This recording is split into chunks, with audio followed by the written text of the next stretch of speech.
Nós, como comunidade, estamos começando mais um ano. Não estamos... tem a sacolinha aqui. Se você quiser ofertar, pode colocar aqui. Se você quiser transferir via Pix, então agora tem tudo isso aí. O pessoal do financeiro teve uma reunião semana passada. Eu não participei, eles me expulsaram, mas disseram que foi muito produtiva e estão sonhando bastante para esse ano, tá bom?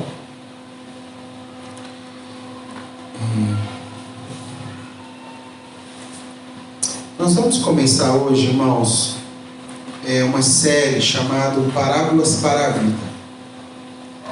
Parábolas para a Vida.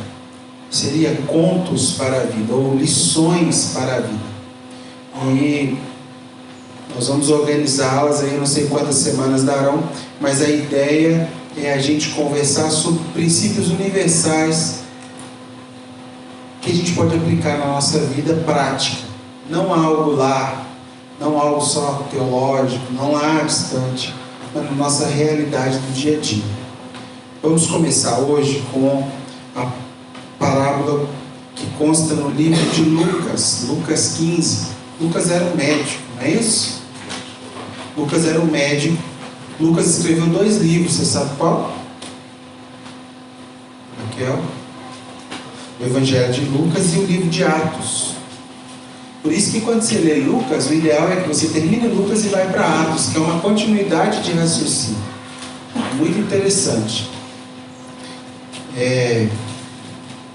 Então, Lucas 15, nossa primeira parábola, ou nosso primeiro conjunto de parábolas. Eu vou focar mais em uma, mas em Lucas 15 nós temos 3 parábolas. Todas essas 3 precisam ser compreendidas como um bloco. Elas não podem ser interpretadas de forma separada, tá bom? Então, Lucas 15, nós vamos ler um pouquinho mais hoje, porque eu preciso que você fique com as referências do que foi lido. À medida que eu for construindo o raciocínio, eu preciso que você vá pensando na sua mente o texto que nós vamos acabar de ler, tá bom? Lucas 15, versículo 1. Cobradores de impostos e outros pecadores vinham ouvir Jesus ensinar. Os fariseus e mestres da lei o criticavam, dizendo: ele se reúne com pecadores e até come com eles. Então Jesus lhe contou esta parábola: se um homem tiver 100 ovelhas e uma delas se perder, o que acham que ele fará? Não deixará as outras 99 no pasto e buscará a perdida até encontrá-la? E quando a encontrar, ele a carregará alegremente nos ombros e a levará para casa? Quando chegar, reunirá seus amigos e vizinhos e dirá: alegrem-se comigo, pois encontrei minha ovelha perdida. Da mesma forma, há mais alegria no céu por causa do pecador perdido que se arrepende, do que por 99 justos que não precisam se arrepender. Ou suponhamos que uma mulher tenha 10 moedas de prata e perca uma. Acaso não acenderá uma lâmpada, varrerá a casa inteira, procurará com cuidado até encontrá-la? E quando a encontrar, reunirá as amigas e vizinhas e dirá: alegrem-se comigo, pois encontrei a minha moeda perdida. Da mesma forma, há alegria na presença dos anjos de Deus quando um único pecador se arrepende. E Jesus continuou: um homem tinha 2 filhos. O filho mais jovem disse ao pai: quero a minha parte da herança. E o pai dividiu seus bens entre os filhos. Alguns dias depois, o filho mais jovem arrumou as suas coisas e se mudou para uma terra distante, onde desperdiçou tudo que tinha por viver de forma desregrada. Quando seu dinheiro acabou, uma grande fome se espalhou pela terra e ele começou a passar necessidade. Convenceu um fazendeiro da região a empregá-lo, e esse homem o mandou a seus campos para cuidar dos porcos. Embora quisesse saciar a fome com as vagens dadas aos porcos, ninguém lhe dava coisa alguma. Quando finalmente caiu em si, disse: até os empregados de meu pai têm comida de sobra, e eu estou aqui morrendo de fome. Vou retornar à casa de meu pai para dizer: pai, pequei contra o céu e contra o Senhor. não sou mais digno de ser chamado seu filho. Por favor, trate-me como um de seus empregados. Então voltou para a casa de seu pai. Quando ele ainda estava longe, seu pai o viu, cheio de compaixão, correu para o filho, o abraçou e o beijou. O filho disse: pai, pequei contra o céu e contra o Senhor. Não sou mais digno de ser chamado de seu filho. O pai, no entanto, disse aos seus servos: depressa, tragam a melhor roupa da casa, vistam-o. Coloquem um anel no dedo e sandália nos pés. Matem um novilho gordo, faremos um banquete e vamos celebrar. Pois esse meu filho estava morto e voltou à vida. Estava perdido e foi achado. E começaram a festejar. Enquanto isso, o filho mais velho trabalhava no campo. Na volta para casa, ouviu música e dança e perguntou a um dos seus servos: o que estava acontecendo? O servo respondeu: seu irmão voltou e seu pai matou o novilho gordo, pois ele voltou são e salvo. O irmão mais velho se irou e não quis entrar. O pai saiu e insistiu com o filho, mas ele respondeu: todos esses anos tenho trabalhado como escravo para o Senhor e nunca me recusei a obedecer às suas ordens. E o Senhor nunca me deu nem mesmo um cabrito para eu festejar com meus amigos. Mas quando esse filho volta, depois de desperdiçar o seu dinheiro com prostitutas, o Senhor comemora matando o novilho? O pai respondeu: meu filho, você está sempre comigo. Tudo que eu tenho é seu. Mas tínhamos de comemorar esse dia feliz, pois seu irmão estava morto e voltou à vida. Estava perdido e foi achado.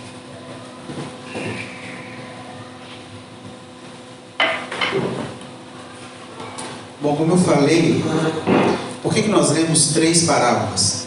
Porque essas 3 parábolas precisam ser entendidas no mesmo contexto.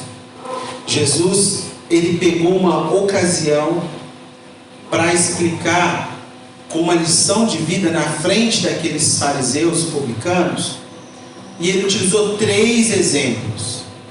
O primeiro exemplo, da ovelha perdida. Uma vez que os fariseus estavam vendo Jesus comer com pecadores, no coração eles começam: se ele fosse o Messias, ele não faria isso. Aí Jesus pega uma história que tem a ver com a peculiaridade daquelas pessoas, porque todos eles tinham criação de animal para o seu próprio sustento, e alguns deles até para oferecer à venda no dia do sacrifício, na Páscoa. Muitos criavam cordeiros, de preferência cordeiros sem mácula. Quando chegava a Páscoa, soltava na rua principal de Jerusalém, o sacerdote escolhia, e aquele escolhido, o dono daquela ovelha ou daquele cordeiro, era indenizado. Então muitos deles tinham criação.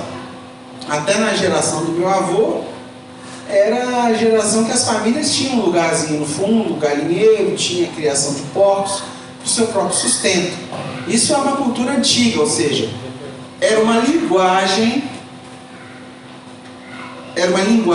peculiar, era uma linguagem onde ele conseguiria alcançar todos aqueles que estavam ouvindo ali. E ele falou o seguinte: bom, supondo que você tem 100 ovelhas, se uma delas se perder, você não vai lá buscar? Pois bem, com essa história, o que ele está querendo comunicar? Vocês estão achando ruim Deus salvar o ser humano, criado à imagem e semelhança de Deus, que está perdido e precisa ser encontrado. Mas se fosse a sua ovelha, que tem a ver com o seu dinheiro, com as suas posses e com o seu recurso, você estaria preocupado. Depois ele foi para o exemplo da moeda. Moeda necessariamente como poder aquisitivo, perspectiva de troca, de aquisição. Ele fala: olha, se você perde a sua carteira, você não se preocupa? Eu estou preocupado em salvar não somente a carteira dessa pessoa, mas essa pessoa. E você está achando ruim. E aí ele chega na história da qual nós iremos nos aprofundar. Ele dá exemplo de 2 filhos. E por que 2 filhos, irmãos? Esses 2 filhos, eles representam para nós uma forma de se permanecer alienado em relação ao pai. são realidades com as quais Jesus estava querendo comunicar que nós podemos cair nessas duas vibes de relacionamento com o Pai e que elas não se justificam no que diz respeito ao interesse do Pai, a intenção do Pai, o amor do Pai. O primeiro público que Jesus está respondendo aqui, que nós chamamos de cobradores de impostos, tem a ver com os publicanos, né? Ou os que eram separados. Esse primeiro grupo, publicanos e pecadores, representa aquele grupo que ouvia Jesus, que não observavam as leis morais. Então presta atenção, tem dois públicos aqui ouvindo Jesus. O primeiro grupo, que são os publicanos e pecadores, eles não respeitavam a moralidade do judaísmo, não respeitavam a cultura religiosa, eles viviam de forma desregrada. Qual filho que viveu assim? Por que Jesus começou contando a história desse filho? Porque ele queria alcançar o coração dos publicanos e pecadores que tinham a mesma conduta diante do Pai. Está ficando claro? Então, publicanos e pecadores, pessoas que não observavam nem as leis morais da Bíblia, as regras cerimoniais dos judeus religiosos, eles viviam dissolutamente. Eles eram exatamente como o irmão mais novo. Por isso Jesus utilizou a figura do irmão mais novo, que sai e faz o que quiser da vida. E o segundo grupo? Quem é o segundo grupo? Os fariseus e escribas, os mestres da lei. E do que eles se justificam? Eles se justificam de estar sempre dentro da casa do Pai. Eles não faltam culto, eles participam das cerimônias religiosas, eles estão ali. O problema é que é apenas estético. Eles não tinham uma relação com o Pai como pai, mas sim como escravo. Eles se portavam como empregados da religião e não como filho.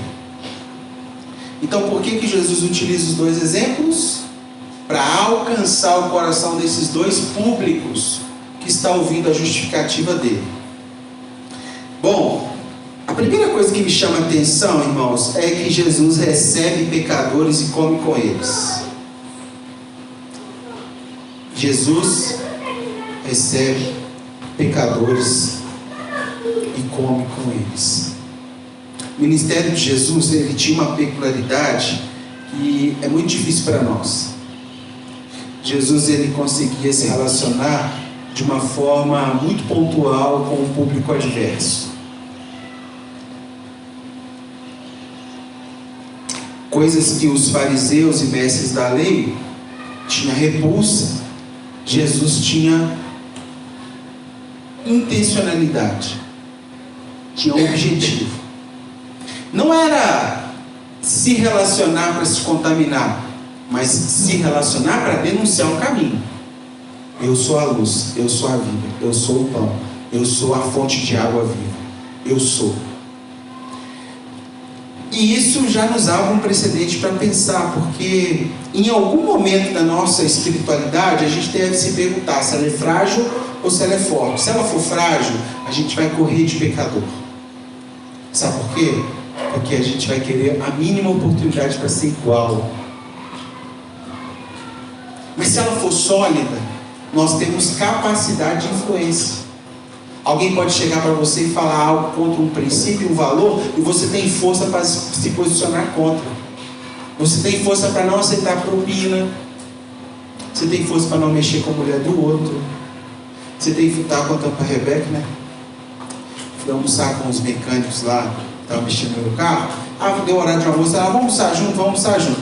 E eu cheguei lá e um dos rapazinhos que foi com a gente, mais novo, foi eu, o Leandro mais velho e o rapazinho mais velho. Esse rapazinho chegou e começou a encarar muito, brincar com a gente a respeito da moça que estava nos atendendo. Nossa, vamos almoçar aqui todo dia, coisa do tipo. Só que ele não me conhecia tão bem quanto o Leandro. E o Leandro caladinho, só baixou a cabeça e vai tomar. E ele tá, nossa, mas ela é bonitinha demais. Aí ela falando de academia no fundo, assim, conversando com a outra amiga dela. Ele, não, eu vou descobrir que a academia é essa. Essas brincadeiras. Aí ele vira pra mim e fala assim, entendi porque que você vem aqui todo dia. Aí eu, sem mudar o tom, assim, sem mudar a cara, virei pra ele e falei assim, deixa eu te explicar. Eu não sei se ela é casada, não é, mas eu sei que eu sou. E eu não sei se você conhece minha esposa, acho que não. Eu sou muito bem realizado como uma mulher só. Ele, não, mas eu também tenho uma. Falei, mas a que você tem é só sua? Porque essa cultura de que todas podem ser sua, normalmente abre um precedente que a sua pode ser de todo mundo. Segundo, eu vou te pedir respeito. Eu trouxe você aqui num ambiente familiar que eu venho sempre, e eu tenho um princípio a zelar, de não olhar com intenção impura. Esse tipo de brincadeira pode comunicar para ela que eu faço parte desse grupo. E eu, se você for continuar com essa brincadeira, eu não posso continuar fazendo parte do grupo. Vou ter que sentar numa outra mesa. Não é porque eu sou melhor do que outro, é porque aquilo me ofendeu. E me ofendeu por quê? A minha última pergunta para ele foi assim. O último exemplo que eu vou te dar é o seguinte: imagine que essa moça fosse a sua esposa e eu tivesse vindo aqui almoçar. E eu, vindo aqui almoçar, fosse você, encarando, brincando, jogando piadinha. Você, como marido dela, ia gostar? Segundo exemplo, supondo que ela não é sua esposa, supondo que ela é sua irmã, solteira e tal, mas você gostaria que eu tratasse o meu relacionamento com ela com segundas intenções, sem ao menos conhecê-la? Terceiro,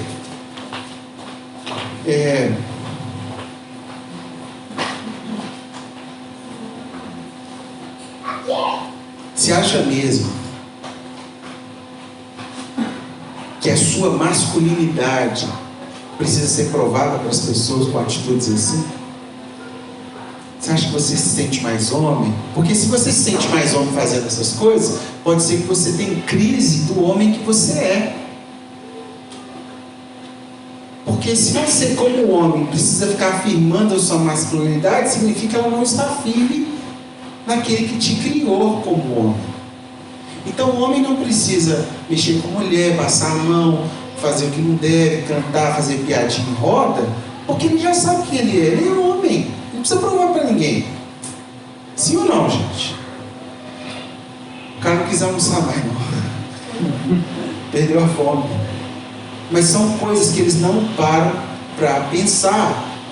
Se fosse a mulher dele, a irmã dele, ele não gostaria que eu estivesse fazendo isso. É só se inverter para eles entenderem.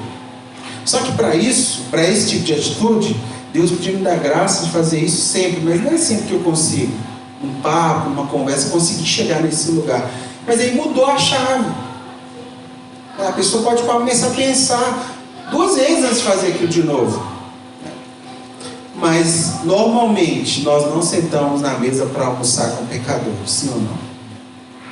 Normalmente a gente é seletivo, sim ou não? Normalmente a gente não aceita em casa, sim ou não? Normalmente a gente gosta dos fariseus, do que sabe a Bíblia. Por quê? Possivelmente porque a nossa espiritualidade é frágil. E quem não tem segurança do que dá, tem dificuldade de ser retirado. O que vai sair se eu estiver nesse meio? A pessoa fala assim, não anda com aquela pessoa não, você vai se contaminar. Jesus não tinha esse problema. David, mas aquela velha pergunta: tem um poço de água limpa e um porco que está todo sujo. Se o porco pula na água, pergunta: o porco suja a água ou a água limpa o porco?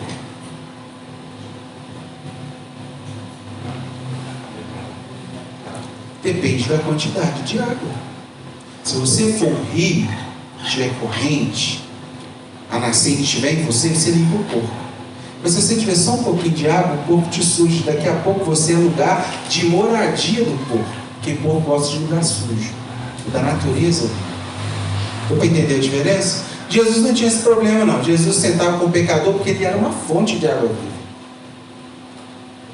Essas pessoas normalmente não frequentam o nosso serviço. Esse menino, se eu chamar ele para vir no culto, ele não vai vir.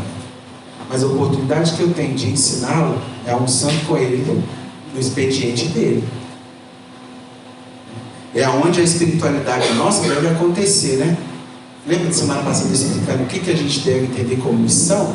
Missão é ir para a África pregar o Evangelho? É também. Mas em todas as realidades a qual nós estamos envolvidos, nós podemos fazer missão em nome de Deus. Essas pessoas não vão ser atraídas pelos nossos convites, assim como não eram pelos convites de Jesus. Simplesmente Jesus ia até elas. Quero te desafiar eu estou bem didático esse ano, né? Falei do primeiro semana, falei do 4. Estou tentando trazer dinâmica no sentido prático das minhas colocações. Te dar um exercício, te desafiar um exercício. 3 nomes de pessoas, pecadores, que estão distantes do Senhor. 3 nomes. Escrever esses 3 nomes, colocar no seu guarda-roupa, no seu espelho, na sua parede e orar por eles. Mas não é só orar, Deus abençoe, Deus abençoe. Não, orar por oportunidades de encontros. Encontros para você dar a sua água, né? Dar a água que você tem, dar o pão que você tem. Quantas pessoas você já trouxe para o reino de Deus? Você, entre aspas, né? Que é o Espírito que faz esse movimento. Mas quantas pessoas já se renderam a Jesus por meio do seu testemunho de vida? Quantos? Vou trocar, vou mais prático aí, vamos lá. Você vai chegar no céu, tomara, né? Tomara. Esse me espera. Você está chegando lá no céu. Quantas pessoas irão vir até você te receber em gratidão? Isso é sério, gente. A gente fala, não tem que evangelizar, tem que evangelizar. O maior evangelho que pode ser pregado é a sua vida. E a sua vida, sendo uma bandeira, comunica valores que as pessoas querem viver. Eu acho que a maior pulga desse cara, na hora que ele foi dormir de noite, é assim: como que ele pode ser satisfeito com uma mulher só? Como que ele, como homem, pode ser pactuado de mente, coração e de olhos com uma mulher só? Como que isso é possível? É por mim? É porque eu sou bom? Não. Pelo Espírito Santo que faz essa obra em nós, que nos convence que é um caminho de vida eterna, não é um caminho de morte. Entende isso? Vamos seguir, que tem muita coisa aqui. Então Jesus começa falando sobre a ovelha perdida, animais, depois fala de dinheiro, e por último entra no assunto dos filhos pródigos. Na minha Bíblia está a parábola do filho pródigo. Se você estiver anotando, pode colocar um S, dos filhos pródigos, porque os 2 estavam perdidos. Um estava perdido fora da casa do pai e o outro perdido dentro. Quantas pessoas que você conhece que cresceu numa família e não se sentia parte dela? Em algum momento a relação com o pai e com a mãe foi interrompida e ela não se sente parte. Aí ela se identifica mais com a paternidade de um tio, de um primo, de uma mãe, a maternidade de uma sei lá, uma avó, do que propriamente da sua mãe, né? Essa é uma realidade. A palavra pródigo significa aquele que não cuida do que tem, esbanja e desconhece a sua herança. Pródigo tem a ver com aquele que não reconhece a sua herança, o que está sobre ele, tá bom? E no versículo 12, Lucas 15, 12, o filho mais jovem disse: quero a minha parte da herança. Irmãos, essa atitude comunica o desejo do óbito do próprio pai. Porque naquela época não se tinha os mecanismos legais de se fazer inventário vivo. Existe isso, não existe? Testamento, né?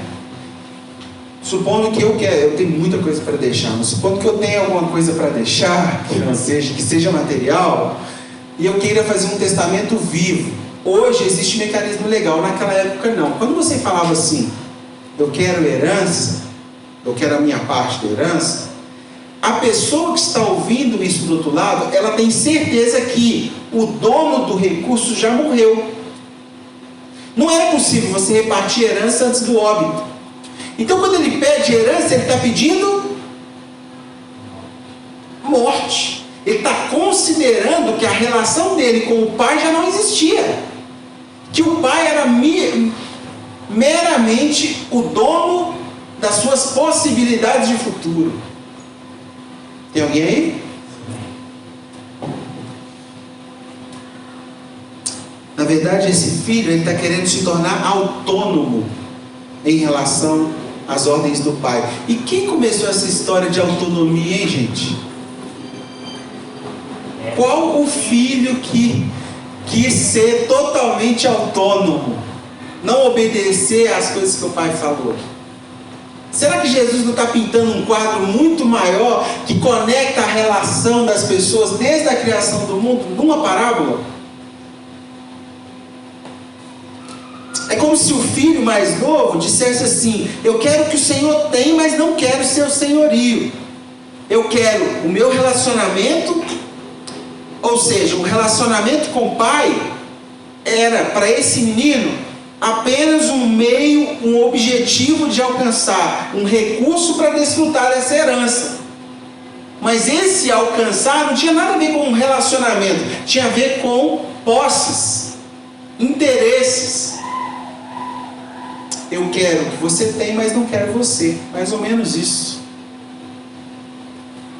É bom registrar, irmãos, que quando o capítulo 12 fala que o pai dividiu, versículo 12, o pai dividiu seus bens entre os filhos, não foi só o filho mais novo que recebeu a herança, não.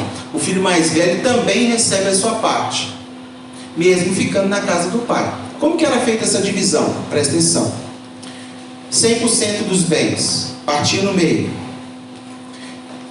50% era de um que saiu, 50% do outro que ficou.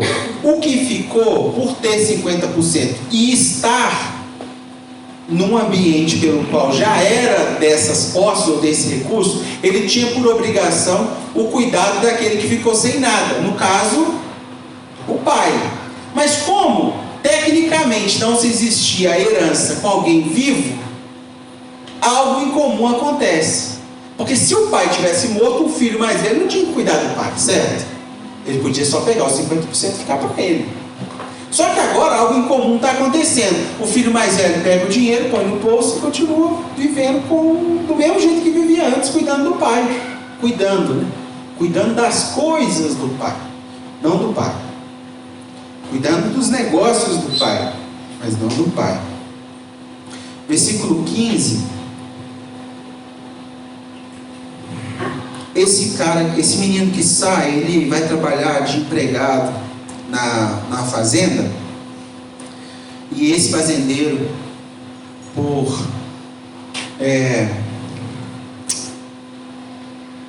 ironia do destino, manda ele cuidar de porcos. E porcos para o judeu, irmãos, é uma simbologia de impureza.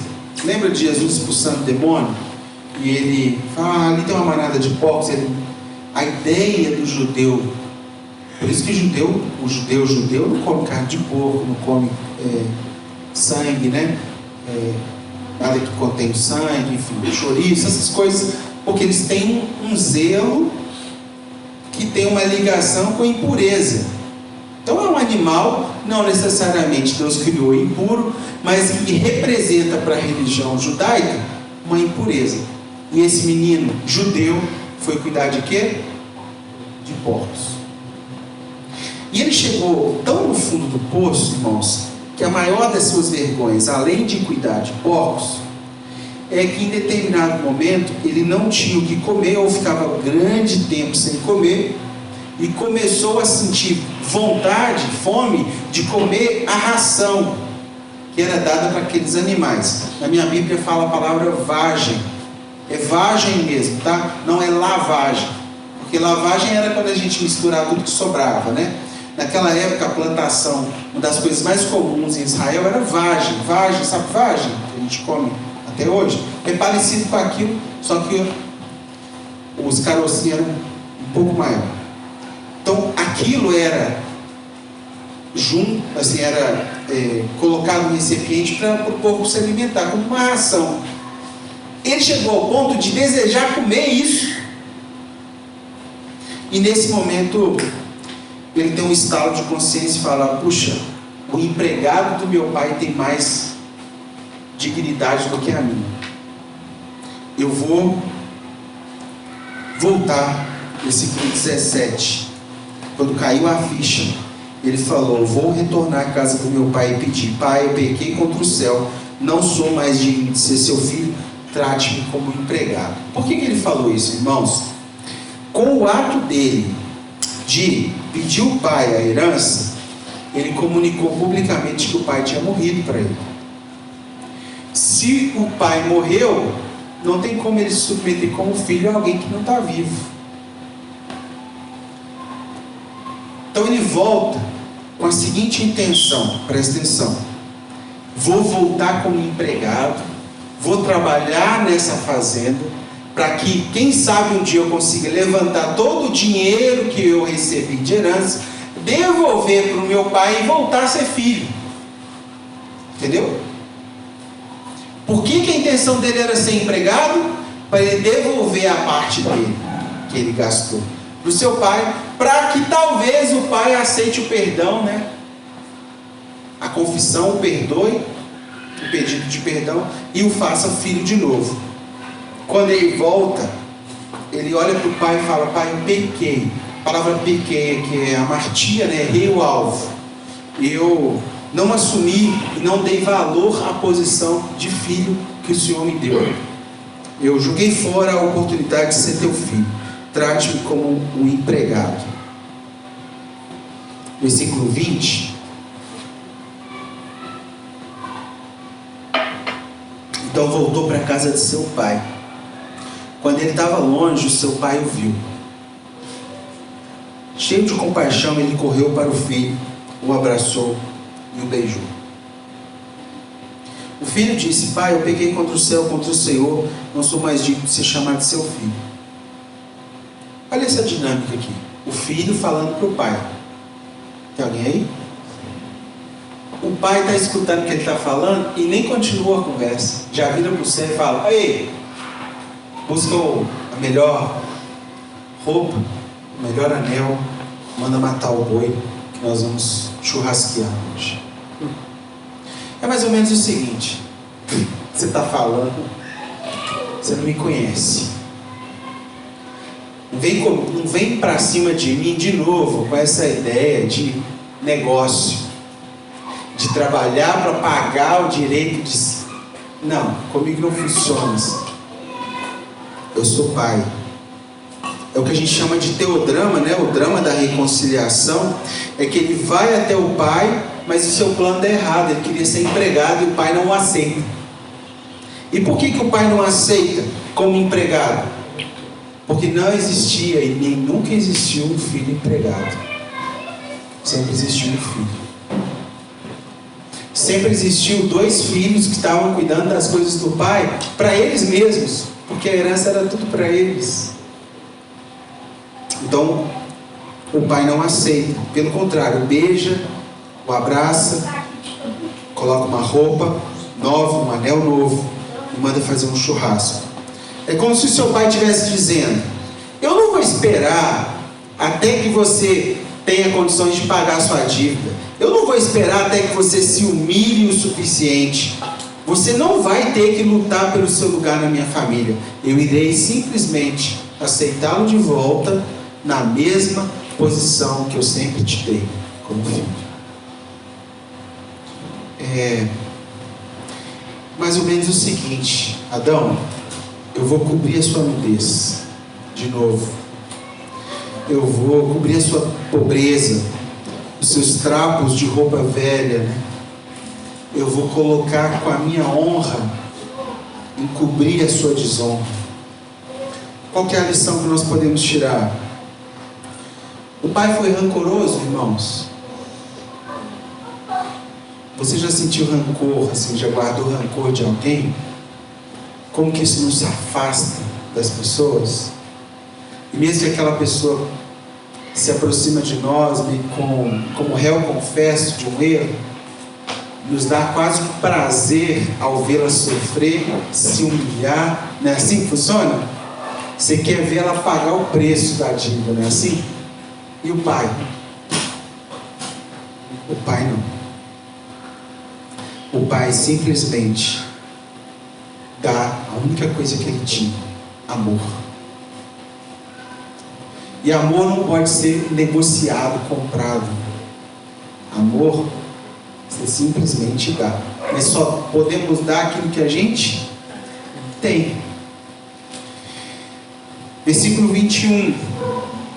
O filho disse: pai, pequei contra o céu e contra o Senhor.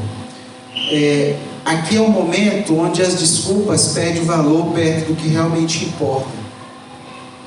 Quando você comete algo que tecnicamente não tem desculpa, é a única oportunidade que você tem de experimentar algo para além do que alguém pode te desculpar ou não.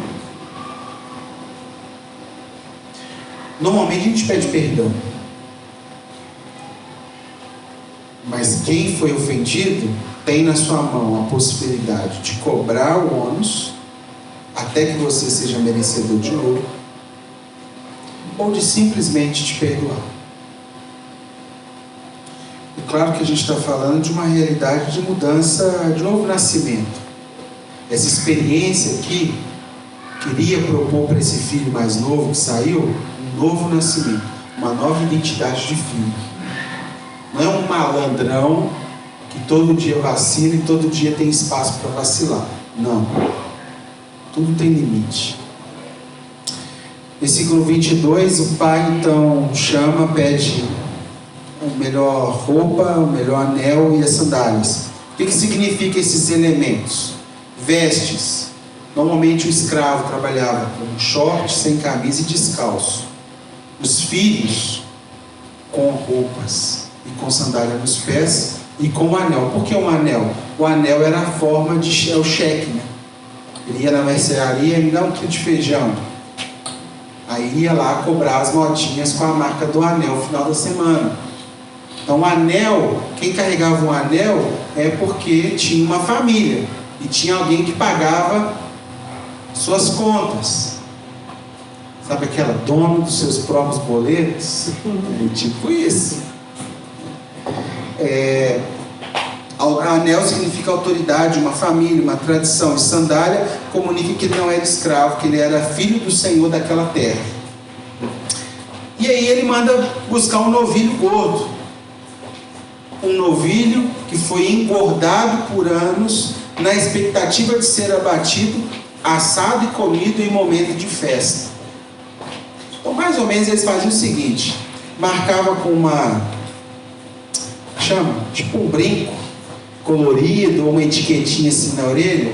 Presilha? Presilha? Uma presilha. Entre a criação, eles marcavam aquele e aquele não podia ser vendido. Eles escolhiam assim: não, vamos escolher um bem bonito para uma ocasião especial, que a gente não sabe qual, mas um dia vai chegar a hora. E aí mandou buscar esse, o boi da presilha, o melhor, para fazer o churrasco. E aí, versículo 25, o filho mais velho volta para casa e escuta a música e o cheiro de churrasco. E aí entra a representação desse outro público. Primeiro público, publicanos e pecadores. Quem que ele é representado nessa história? Pelo filho mais novo que sai e não obedece lei moral nenhuma, ok? O segundo público, fariseu, escribas, representado pelo filho mais velho que sempre esteve na casa do pai, mas nunca teve um coração de filho. Deu para entender? O filho mais velho se indignou com os servos, falando: que é isso? É o religioso que está dentro e não quer deixar quem está fora entrar. Entendeu isso? Quando ele vê que o irmão mais novo voltou, ele fica furioso. E por que furioso? Porque ele tinha mais raiva do desperdício da posse do que valor pelo irmão, que é uma pessoa, um ser humano. Quantas famílias você já ouviu falar que foram destruídas na hora do testamento, do inventário, da herança? Deixa de ser irmão, deixa de ser parente, esquece os aniversários juntos, esquece que cresceu junto, só por causa de quê? Dinheiro, gente. É igual os irmãos mais velhos. O irmão mais velho vira para o pai sai, né? O churrasco está acontecendo, o servo vai lá e fala: ó, o filho mais velho chegou, ele não quer entrar não, deixa que eu vou lá. O pai vai até ele e fala assim: meu filho, vamos lá, a picanha está no ponto. Ele falou: não posso. Mas por que não? Porque eu não concordo com o que você está fazendo. Esse seu filho aí, nem é irmão dele mais, né? Esse seu filho aí fez com que repartisse a herança como se ele não tivesse recebido nada e gastou tudo absolutamente. Você recebe ele desse jeito. Não são os fariseus, irmãos, que falam assim? Esse aí, esse é pecador demais, ele não pode ser na nossa igreja não, ele está doido? Eles ficam na porta do templo medindo quem entra e quem não entra. E o irmão e o pai vira para ele e fala assim: olha, deixa eu te falar, nós tínhamos que comemorar, seu irmão estava perdido. É seu irmão estava perdido, ele estava morto e teve vida.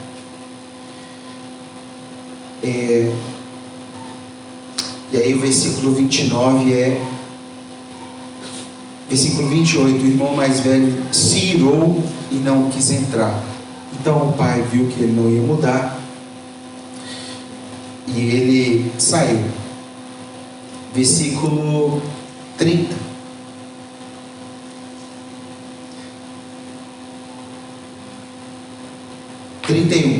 Meu filho, você está sempre comigo e tudo que eu tenho é seu. O filho mais velho reclama que nunca teve direito de comer um cabrito. Entre um cabrito e um boi há uma diferença de arroba, não há? Olha, você nunca me deu um cabrito e está dando um boi cevado para ele. Eu sempre trabalhei fielmente, eu não saí para gastar com prostituta. Gente, entenda uma coisa: o dia que você tiver que cobrar amor, é a prova que você não é amado. A hora que ele vira e fala assim: você nunca me deu isso, você nunca fez isso, o que ele está falando é: eu nunca me senti parte do que você tem como meu. Porque se ele já tivesse se sentido parte do que o pai já tinha, ele não tinha do que cobrar, porque já era tudo dele. Então no fundo, no coração dele, ele também almejava a parte dele. Ele também tinha intenção escusa, ele também queria seu dinheiro. Ele só não teve coragem de fazer a mesma coisa que seu irmão mais novo fez, que é sair e gastar com prostituta. Mas o coração dele era igual, só que ele era religioso.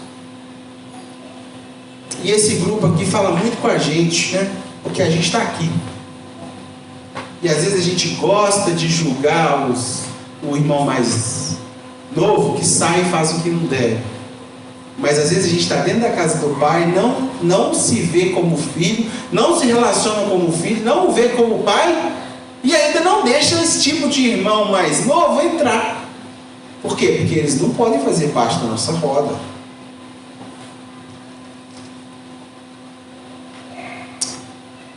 Tecnicamente, os fariseus eram os morais, né? Mas na verdade é a denúncia que nós não temos um filho pródigo, nós temos 2 filhos pródigos. Um teve coragem de sair, o outro não teve, mas os 2 estavam perdidos em relação ao pai, ao relacionamento com o pai. Nós estamos tratando parábolas para a vida, e talvez é possível que a gente tenha desses 2 filhos aqui dentro hoje. Possível. Gente que não era crente até ontem, está lutando, tropeçando, mas está tentando entrar na casa do Pai de novo. Está fedendo chiqueiro, mas pelo menos está lá no portão querendo ser empregado. E tem esse outro público, nunca desviou, está sempre na igreja, não falta um culto, mas o coração não é de filho. O coração continua distante da casa do Pai. Um que chegou aqui achando que o Pai não ia te aceitar, que seu destino era apenas ser empregado do Pai. E o outro que sempre esteve na casa do Pai, mas nunca se viu como filho, logo o máximo que ele conseguia ser era empregado. Doideira, né, gente?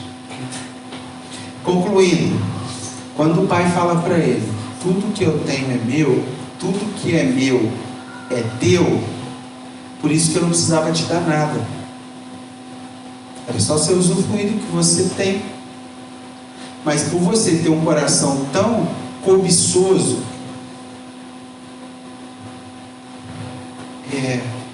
você com a mente particionada ainda quer a sua porção e não a nossa. Mas a gente cantou hoje sobre o Pai Nosso, porque se o Pai é nosso, o pão é nosso e é coletividade. Acho que uma das coisas que a gente precisa fazer para entender essa relação com o Pai é nos livrar dessas algemas do meu. Ah, isso aqui? Não, isso é meu. Ah, isso é meu. Na casa do Pai não existe meu, só existe nosso. Quando o pai vai ao encontro do filho mais novo, ele também depois vai ao encontro do filho mais velho. E isso comunica para nós que ele está disponível para esses dois grupos, tanto para os publicanos e pecadores, que se sentiam tão excluídos da mesa dos santos, e Jesus vai lá e come com eles, quanto os fariseus e religiosos que estavam no templo, estavam no culto, mas não se sentiam filho. O Pai está disponível para esses dois públicos. E vê se não é a mesma cena do jardim. O Pai indo atrás de Adão, assim como eu li no começo do culto, Adão e Eva, e Adão se escondendo, morrendo de medo, e Deus com saudade do filho. Talvez você já saiu da posição alguma vez, talvez o seu lugar tenha sido mais parecido com chiqueiro do que com jardim, e você está querendo mérito para voltar como empregado. Você precisa entender que o Pai só pode te receber como filho. Não tem jeito. Não tem como você comprar a sua estadia na casa do Pai como empregado, só como filho. Para isso, irmãos, a gente precisa se arrepender, né? Um arrependimento genuíno que faz com que a gente volte para esse lugar, para essa posição. Não é remorso, não é pesar, é um arrependimento que causa um sentimento de indignidade, de não capacidade de pagar, mas de acolher o que é preciso. As maiores barreiras entre o fariseu e Deus não são suas ações, porque as ações deles tecnicamente são boas, eles vão no culto, jejua, ora, mas são seu orgulho, sua religiosidade e sua soberba. Sabe gente que não precisa melhorar em nada? Filho mais velho. Sabe gente orgulhoso, que quando se corrige alguma coisa arruma desculpa? Filho mais velho. Quando você vai falar alguma coisa sobre um princípio, ele entra com a religião. Ah, mas a igreja faz isso, a igreja... Não estou falando de igreja, estou falando do Espírito Santo que habita dentro de você, que deveria cultivar esse princípio. Pessoas que são altivas e não deixam ninguém falar na vida dela. O filho mais velho não ouvia ninguém. Já ouviu falar nesse tipo de filho? Ele não ouvia nem o pai dele. O pai dele começou a falar: filho, vamos lá comer o churrasco com seu irmão. Não vou. Você não tem autoridade para me mandar aí. Está entendendo isso? Pessoa que não se submete a ninguém, a nada. Filho mais velho. E aí nós vamos ter que escolher sobre qual lei de relação nós vamos escolher continuar com Deus. A lei da obrigatoriedade do fariseu, que faz por obrigação, aí vem no culto por obrigação, está no grupo lá da membresia por obrigação, toca por obrigação, dá dízimo por obrigação. Fariseu, filho mais velho. Ou a lei do amor, que sabe que é um devedor eterno e que depende da graça de Deus. Que já foi sujo, hein? Gente, hoje eu estou até limpinho. Minha roupinha está bonitinha. Mas isso aqui já foi sujo de lavagem. Meu habitat já foi chiqueiro.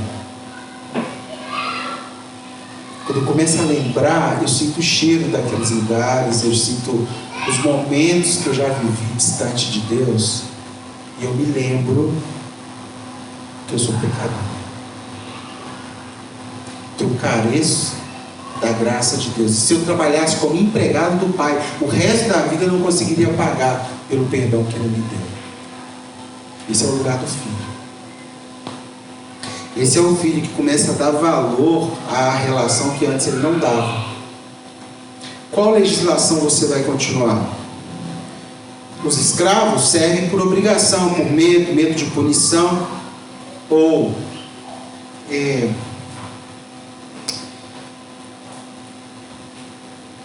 aprovação. Não tem isso? Você serve para ser aprovado, para você ter recompensa, aí continua um ciclo eterno de serviço e recompensa. Não é relação, não é amor, é negócio, velho. Isso é negócio. Você faz para que alguém faça. Isso é negócio. Isso não é relação com o Pai. Parênteses. Esses dias estou ouvindo uma psicóloga falando na CBN, e ela falando sobre perfeccionismo. Falei: opa, aumenta o volume. Já sofri bastante. Sofro, é um calcanhar de Aquiles. Ela fala assim: não, é muito simples entender perfeccionismo. Quando uma criança cresce num ambiente onde ela não se sente dona de nada e dona de emoções, assim, alguém que ela se sente acolhido, independente do que ela faz, ela tem que fazer por merecer. Criança. E ela sabe que ela não pode ter muita contravenção. Por quê? Porque senão ela não será amada. Então no fundo ela quer ser amada e não consegue. E por isso ela começa a fazer de tudo e tem que ser perfeita em tudo, para que talvez alguém a recompense com amor que deveria ser voluntário. Então o perfeccionista é o seguinte: é alguém com tanta ausência de amor que ele tem que convencer você pelas ações que você tem que amá-lo, porque ele é perfeito. Testifica ou não? Aí você fica comprando amor. Nossa, eu fiz isso por você, me ama. Não, tá vendo? Eu faço isso, me ama. É o filho mais velho. Tem alguém aí? O problema, gente, é que empregados são pagos para fazer alguma coisa. Filho é gerado para ser alguma coisa. Então eu olho para os meus filhos, não é pelo que eles podem fazer por mim ou a herança que eles podem me dar, é por quem eles podem se tornar como pessoa. Isso sim será a minha recompensa. É vê-los minimamente carregando princípios, leis, princípios e mandamentos e sinalizando o reino de Deus na vida deles. Isso é o meu retorno. Acredito que nós estamos vivendo esse tempo de reposicionar nossa relação com o pai, com o filho. E eu quero fechar com 3 histórias, com o resumo dessas 3 histórias.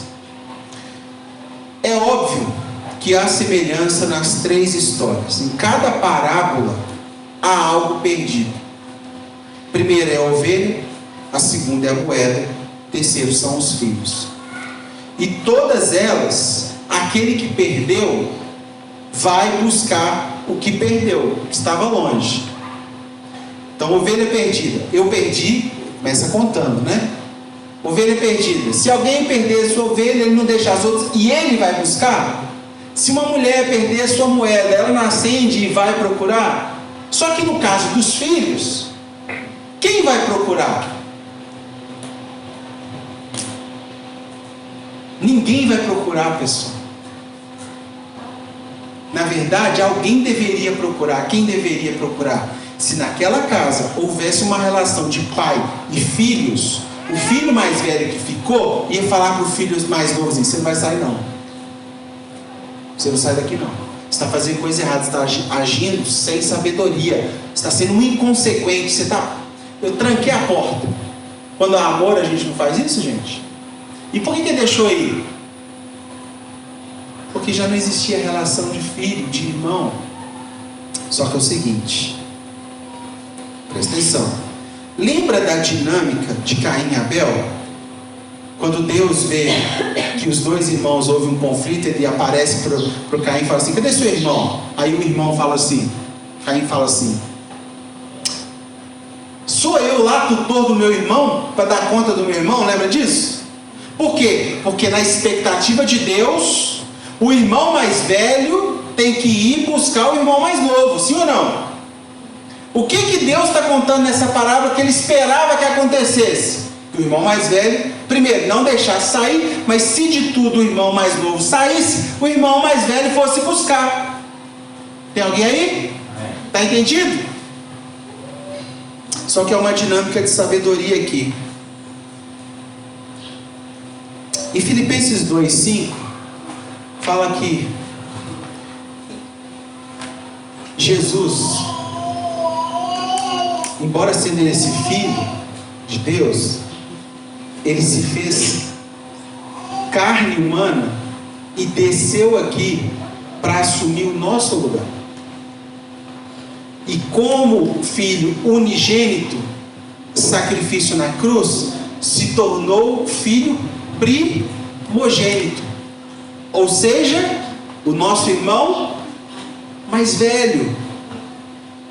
Então, quem é o nosso irmão mais velho que veio fazer o papel que Caim não fez e que esse irmão não fez pelo irmão mais novo?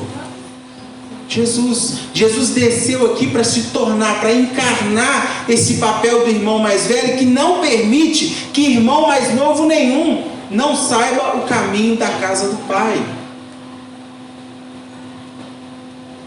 O filho mais velho da parábola deveria ter ido atrás, mas não foi.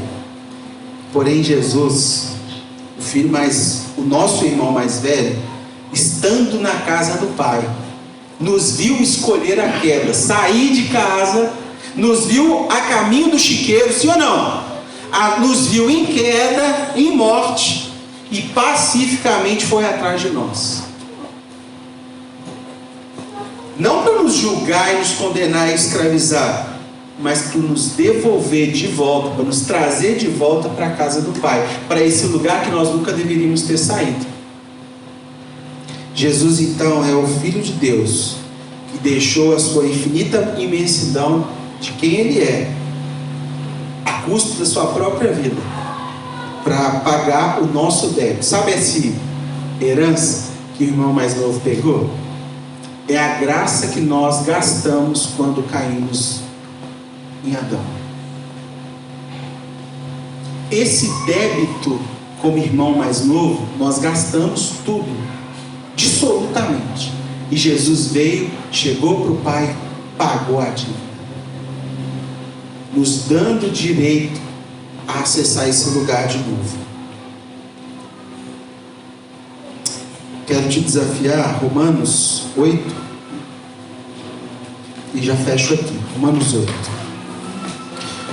Fritou a cabeça aí ou não? Romanos 8. Posso te desafiar com esse texto? Sabe Hebreus, quando fala que a Bíblia, o texto, é uma espada de dois gumes? Quando eu li esse texto, depois desse entendimento, é como se uma faca estivesse entrando assim, rasgando, entendeu? Olha isso, gente. Nunca foi tão claro para mim. Sabe aquele negócio assim? Tuf! Olha isso. Agora, portanto, já não há nenhuma condenação para os que estão em Cristo Jesus. Pois os que estão em Cristo Jesus, a lei do Espírito que dá a vida os libertou da lei do pecado que leva à morte. A lei não era capaz de nos salvar por causa da fraqueza de nossa natureza humana. Por isso Deus fez o que a lei era incapaz de fazer ao enviar seu Filho na semelhança de nossa natureza humana pecaminosa e apresentá-lo como sacrifício por nosso pecado.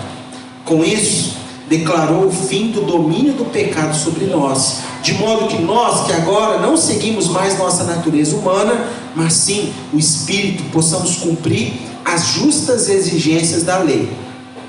Aqueles que são dominados pela natureza humana pensam em coisas da natureza humana, mas os que são controlados pelo Espírito pensam em coisas que agradam ao Espírito. Portanto, permitir que a natureza humana controle a mente resulta em morte. Mas permitir que o Espírito controle a mente resulta em vida e paz. Pois a mentalidade da natureza humana é sempre inimiga de Deus. Nunca obedeceu às leis de Deus, nem nunca obedecerá. Por isso, aqueles que ainda estão sob o domínio da natureza humana não podem agradar a Deus. Vocês, porém, não são controlados pela natureza humana, mas pelo Espírito, se de fato o Espírito de Deus habita em vocês. E se alguém não tem o Espírito de Cristo, a ele não pertence. Uma vez que Cristo habita em vocês, embora o corpo morra por causa do pecado, o Espírito lhes dá vida, porque vocês foram declarados justos diante de Deus.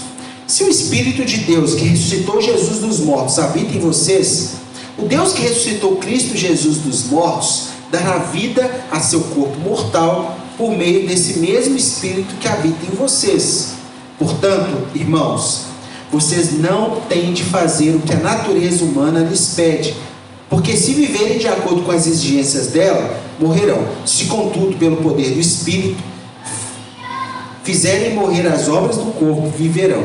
Porque todos que são guiados pelo Espírito de Deus, esses são filhos de Deus. Pois vocês não receberam um Espírito que os torne de novo escravos medrosos, mas sim o Espírito de Deus que os adotou como seus próprios filhos.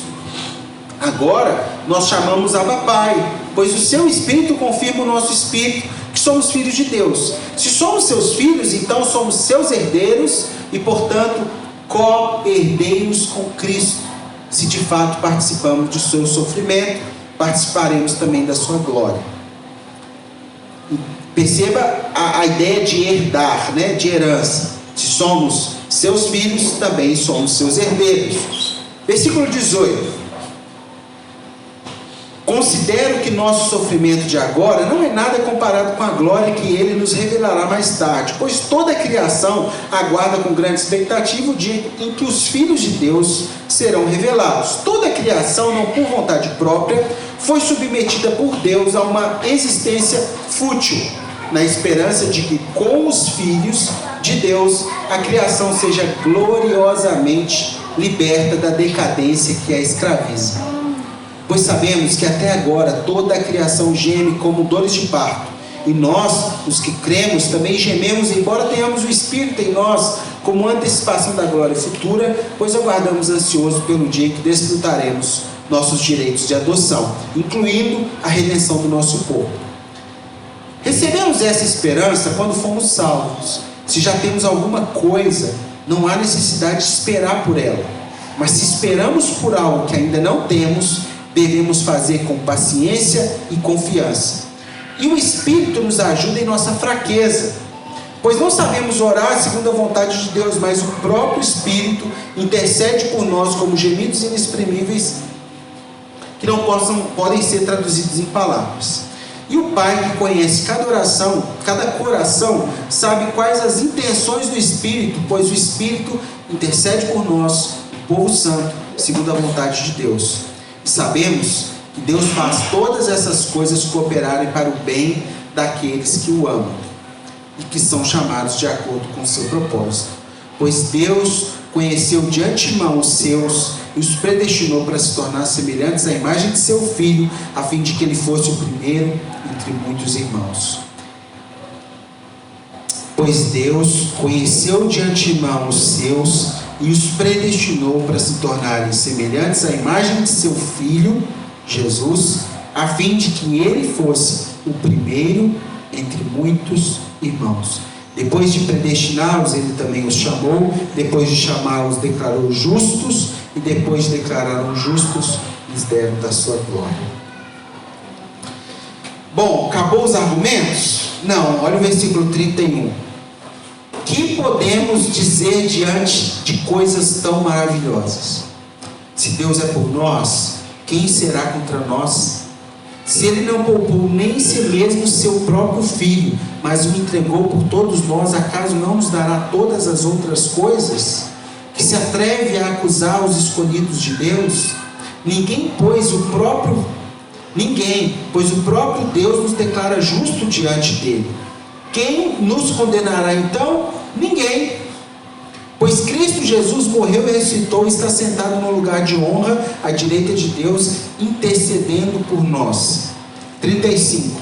O que pode nos separar do amor de Cristo? É aflição, calamidade, perseguição, fome, miséria, perigo, ameaça de morte? Como diz as Escrituras, por causa de ti enfrentamos a morte todos os dias. Somos como ovelhas levadas para o matador, mas apesar de tudo isso, somos mais que vencedores por meio daquele que nos amou. Por que nós somos mais que vencedores? Porque nós recebemos uma vitória incalculável quando Deus nos tornou filho, e filho dele, irmão de Jesus, nosso irmão mais velho. Fechando, estou convencido de que nem a morte nem a vida, nem anjos nem demônios, que existe hoje, nem o que virá no futuro, nem poderes, nem altura, profundidade, nada em toda a criação jamais poderá nos separar do amor do Pai, revelado por meio do seu Filho Jesus Cristo, nosso Senhor. Gente, isso caiu para mim como uma bomba, no sentido de: você sabe o quanto custou para você se tornar filho? O direito que lhe foi dado de chamar Deus como Pai, você sabe o quanto isso foi precioso? Imagina você ficando livre de toda acusação, de toda e qualquer possibilidade de Satanás falar que você não tem irmão mais velho. Isso não tem preço. Por isso que ele fala que não há nada nesse mundo maior do que o amor que nós recebemos do Pai. Nada, nada. Nem seu marido, nem sua esposa, nem seus filhos, nem seu carro, nem seu dinheiro, nem seu pai, nem sua mãe. Nada, nada é maior do que o amor que recebemos do Pai. Pergunta: se nada disso pode ser maior, mesmo alguém que não tem nada disso, não pode se dizer pobre, porque ela recebeu algo impagável e já tem tudo. Por isso que a morte não deve nos separar dele, nem o ter, nem o não ter, porque já temos tudo que a gente precisa para ser filho. Amém? Bom, acho que é muita informação, talvez você vá degustando isso aí durante o domingo. Se precisar do esboço, pode me pedir, eu te mando. Minha intenção é te desafiar a qual dos dois filhos você se identifica. Daquele que um dia saiu, já voltou e tem consciência que é impagável a graça de Deus sobre você, ou do religioso que nunca saiu, mas também nunca teve dentro. Que nós possamos ser filhos semelhantes a Jesus, filhos que honram o que o Pai fez.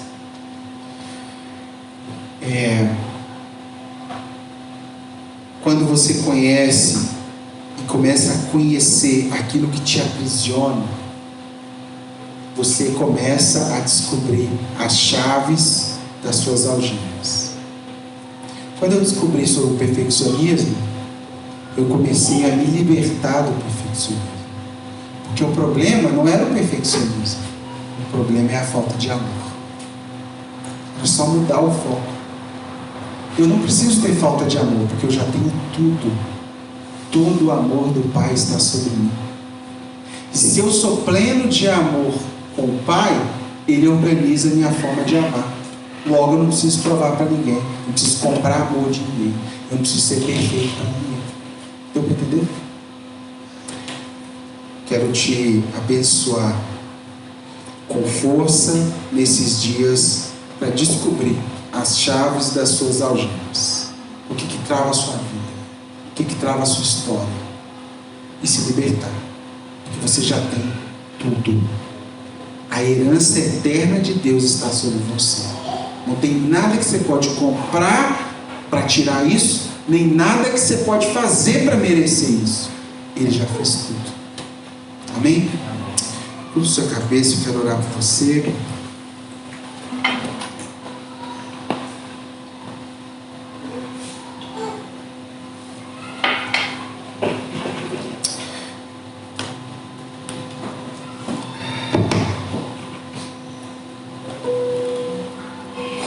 Seu momento agora. Supondo que você hoje volta para a casa do Pai. Você que está vivendo desregradamente. Ninguém sabe, mas vícios, pornografia, cheque sem fundo, conta sem pagar, mexe com a mulher do outro, deseja o homem da outra,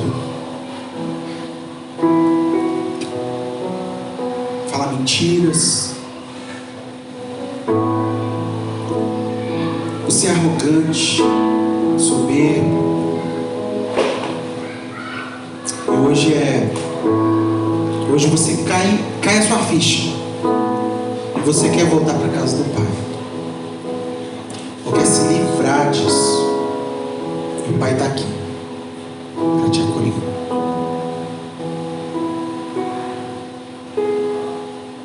Ou talvez você é do grupo dos religiosos, do grupo dos nossos. Você é da equipe, você é do trabalho, você é do servir. Mas seu coração nunca fez isso pelo Pai, mas sim pela recompensa. É dia de voltar. Voltar a esse lugar que você nunca conheceu, mas que o próprio Deus abriu o caminho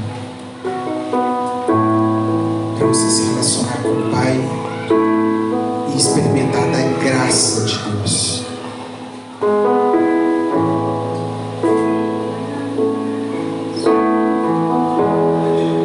Que o Espírito Santo te traga de volta. Que o Espírito Santo pegue nas suas mãos.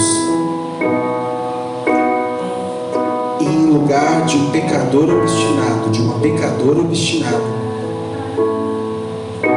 nasça um filho consciente do amor do Pai. No lugar de um religioso que bate cartão todo domingo, se torne uma pessoa que ama estar no lugar onde o Pai está.